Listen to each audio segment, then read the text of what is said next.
Hello, my name is Crystal and I'm your Hope Catalyst. Today I'm going to be talking about myth number two in dealing with grief. Last week I talked about myth number one, which is do not be sad. And today I'm going to be talking about the second myth, which usually is something that happens. And I'm hoping that by the time we're done, again, you will know one thing you shouldn't be telling someone that is grieving. Or if you identify with some of those things that I'm talking about, maybe you've had to lose one thing that is important to you or the other, and people come to you and are sharing this grief, or they are trying to help you cope and deal with it, and this is what they are saying to you. Myth number two is telling you to replace the loss. So sometimes back in earlier this year, what really happened was I got mugged on my way home. As I was coming back from work, someone came to my glass in traffic and then hit my glass with a heavy metal, which I assumed was a gun, and asked me for my belongings, my bag, my um, my phones. Specifically, he said, "Your bag, your bag, your bag," and I gave him my bag. And then he said, "Your phone." At that moment, I did not even remember that I had, another phone that I could have given him. I just literally brought out my main phone and gave the phone to him, and there were about three of them.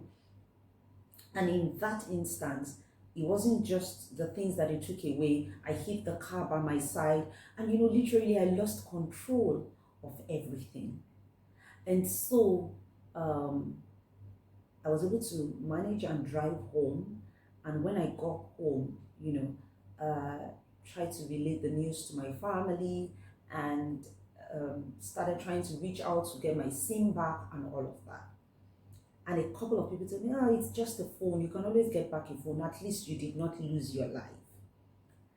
And in that instance, for me, I was like, yeah, it's just a phone, but there's so much more that is on that phone that probably I wouldn't be able to get back. And how many times have we found ourselves when our loved ones, our friends, or people that we know are going through their difficult times and they have lost something, and we say, "Oh, you will always be able to replace that loss. Oh, you'll be able to get another one back." I think the only time we don't tell people that they are able to replace the losses maybe when their dad or their mom dies. But sometimes you find out that a spouse dies and someone tells you, "Oh, you're still very young, you can remarry." So what they're basically telling you is you can always replace that loss. Or someone tells you, "Oh, it's just a job, another job will come." If this God that took this job away can always bring another job, and somehow they have a way of bringing God into the equation and makes it cool and okay that you lost that thing. Or sometimes it's just a pet, and someone tells you, "Oh, you can always get another dog, you can always get another phone, you can always get another dress." And really, yes, sometimes you will be able to get other things back. But really, what happens is it's so difficult to repeat because it's not that same one that you had.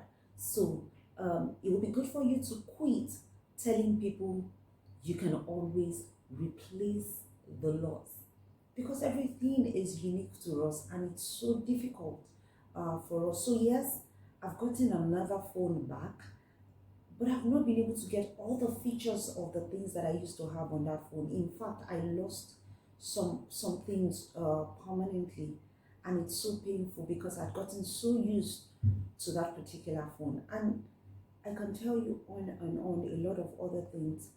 I have another sister, yes, but when my sister died, I don't have another sister. I can't replace that sister. So let us quit telling people to replace their loss. Remember, the first thing that I talked about in the other video was do not be sad or do not cry. That's the first thing we tell people. The way don't cry, it's okay. And in today's video, I dealt with the fact that replace the loss. We tell people it's okay, they can always replace that loss because they have something else. In the next video that I will be sharing next, I will also be talking about a third myth and some of the things that you hear from time to time. If this video makes sense to you, please drop me a comment in the video box, and let me also feel or share a time with me when you've had people tell you to replace your loss and how you felt about it. Or maybe you are even the one that has told people that it's okay for them to replace the loss of what they are going through. Thank you very much. Remember to subscribe and don't forget to turn on the notification button. I'll be right back.